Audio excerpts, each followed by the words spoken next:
हसीन सर, सीधे तौर पे गुड मॉर्निंग सर। जिस तरीके से आपने पिछले दिनों हमारे तमाम स्वदेश के दर्शकों को आगाह किया था और जताया था कि बाजार में गिरावट आ सकती है, सामान्य तौर पे मैं और डिम्पी हमेशा ये कहते हैं कि हसीन सर जब आते हैं तो सिर्फ तेज़ी की बात होती है, लेकिन पहली बार उन्होंने काफ़ी दिनों बाद मंदी की बात की थी, गिरावट की बात की थी, करेक्शन की होता हुआ दिखा सर कल। अब यहाँ से और गिरावट या यहाँ से एक बाउंस बैक देख सकते हैं? हाँ, गुड मॉर्निंग मनीष जी, आपको और डिम्पी को। पहले तो आप ये देखिए कि कहाँ पे लोगों को केक मिल रहा है। SW सोलर 300, 350, 400, 450, 500 वाला 650। पहली बात, आपका पैसा दुगना हो गया। ईटी स्वदेश देखिए, इंडिया बुल 90, 95, 99, 100, 125 रुपए। कहाँ है आप? और बाजार में करेक्शन तो अनिवार्य थी, थोड़ा ओवरबॉट था। और अब जो FIs ओवरवेट थे, PS प्राइवेट बैंक्स वो अंडरवेट हो रहे हैं और स्टेट बैंक को खरीद रहे हैं। तो हमने तो आपको कल परसों भी कहा था स्टेट बैंक खरीदिए, HCL टेक खरीदिए, और पराग मिल्क 2 दिन पहले आपको कहा नंबर बहुत शानदार आएंगे, 210 वाला 250। तीसरा, आपको फिर बोल रहा हूं कि ये करेक्शन एक बैंकों में ज्यादा है क्योंकि आपको लिक्विडिटी चाहिए और आप वापस PSU बैंक्स में जा रहे हैं। यहाँ पे मैं ये कहूंगा थोड़ा सा प्राइवेट बैंक्स की तरफ रुझान रखिए। इस रेशियो पे, इस फियर में सबसे अच्छा बार्गेन मुझे प्राइवेट बैंक दिखते हैं। आज के लिए 3 पिक्स है, आप कहे तो मैं शुरू करूं। बिल्कुल सर, शुरू कीजिए सर। तो देखिए डिम्पी, मुझे ब्रिटानिया बहुत पसंद है। एक ए ब्रिटानिया के नंबर्स इवन इन लो, जहां पे रूरल इनकम्स आर वीक, अच्छे आए हैं। और आपको पता है rural taste and brands toward biscuits is changing. 4860-75 में लीजिए। 4800 का स्टॉप लॉस है, 5250 का टारगेट। 5200, 5260 और 5200 जरूर आना चाहिए ब्रिटानिया। साथ में अब ये ITC में जो बैट का ओवरहैंग है, I think money will shift into Britannia and Nestle.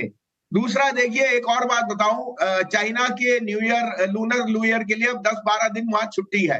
तो केमिकल और मेटल्स में मुझे तेजी दिखती है। UPL के नंबर वीक थे लेकिन वर्स्ट ऑफ द क्वार्टर है। एग्रोकेमिकल में डी स्टॉकिंग थी और साथ में कुछ FX लॉसेस थे because of their Argentina business. UPL is one of the largest worldwide player in agrochemical, और जिस तरह से उनकी लैंग्वेज आई है, I think prices are now starting to move up. आपको जब शेयर 460 पे मिल रहा है तो it is at 1 year low. मुझे लगता है यहाँ risk reward 1 time price to book से थोड़ा आगे है, जबकि speciality trades at almost 3 time price to book. तो ये एक इन्वेस्टमेंट है 462-64 में। स्टॉप लॉस आप जल्दी रखना चाहे तो 45-50 का रखिए, लेकिन इस शेयर को लेके रखिए अपने पोर्टफोलियो में। 550 का पहला टारगेट है, 600 का है। थोड़ा टाइम लग सकता है लेकिन वैल्यू आपको मिल रही है। और तीसरा, एक और मिड कैप जो मैंने आपको कहा, रेलिगेयर।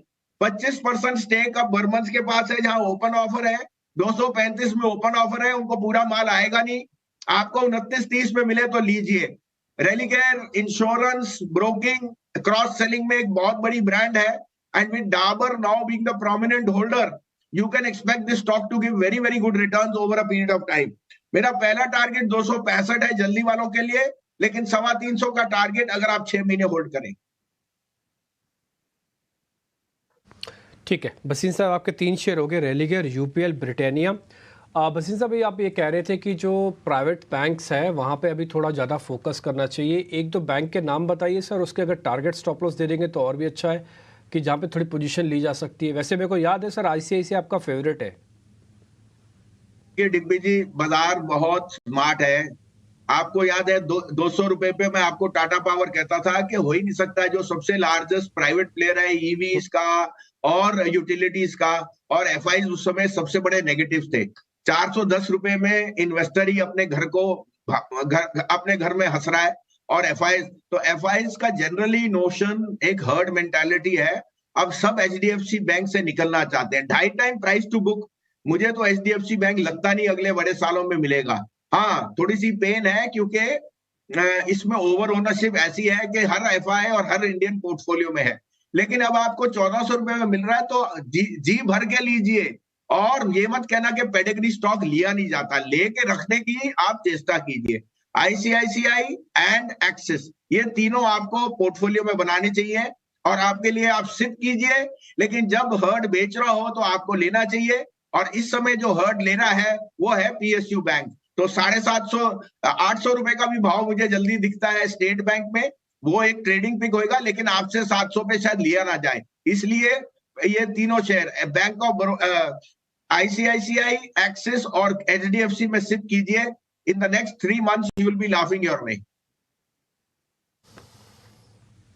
ठीक है सर, बहुत शुक्रिया sir, thank you very much, अच्छे से गाइड कर दिया आपने। एक्सेस, एचडीएफसी बैंक और आईसीआईसीआई बैंक, इस पे एसआईपी किया जा सकता है और ये आपको उम्मीद से बेहतर रिटर्न आने वाले दिनों में दे सकते हैं। और वैसे ही पोर्टफोलियो की शेयरें लेके रख लीजिए, बुराई क्या है इन सब में।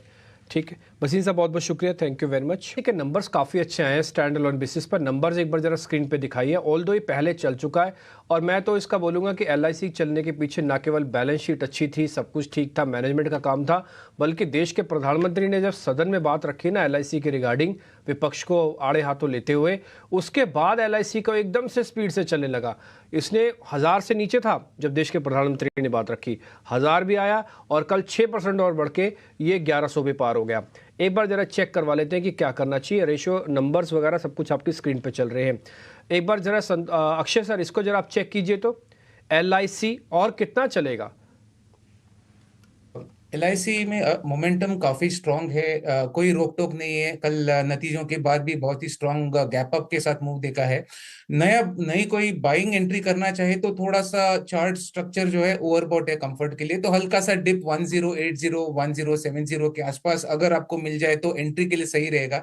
अगर आपके पास ऑलरेडी शेयर है तो मैं 1175 तक टारगेट लेके चल रहा हूँ। तो ब्रॉडर सपोर्ट 1000 है, टारगेट एरिया 1175 है, तो ये टारगेट के लिए जिनके पास है वो आप इस शेयर में बने रहे।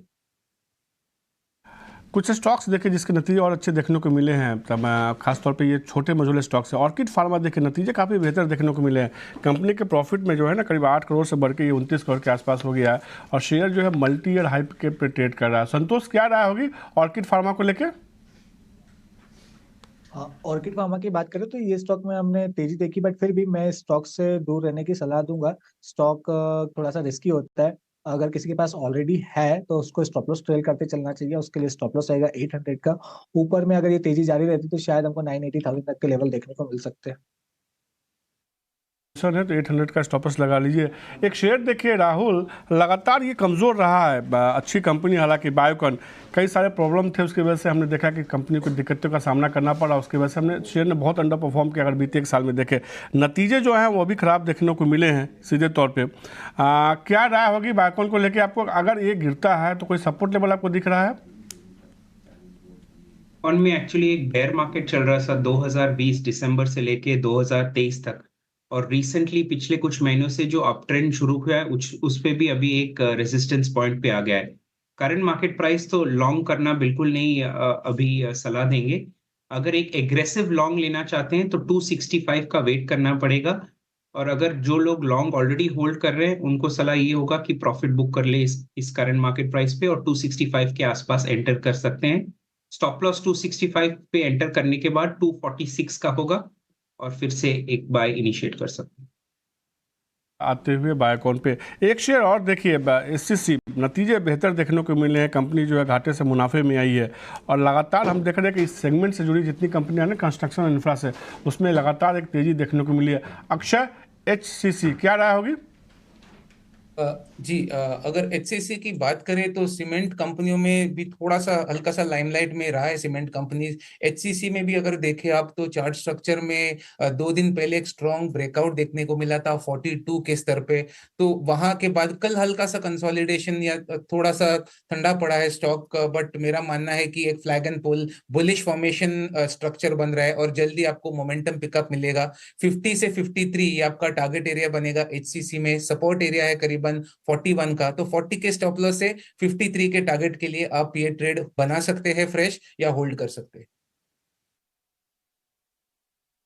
ठीक है।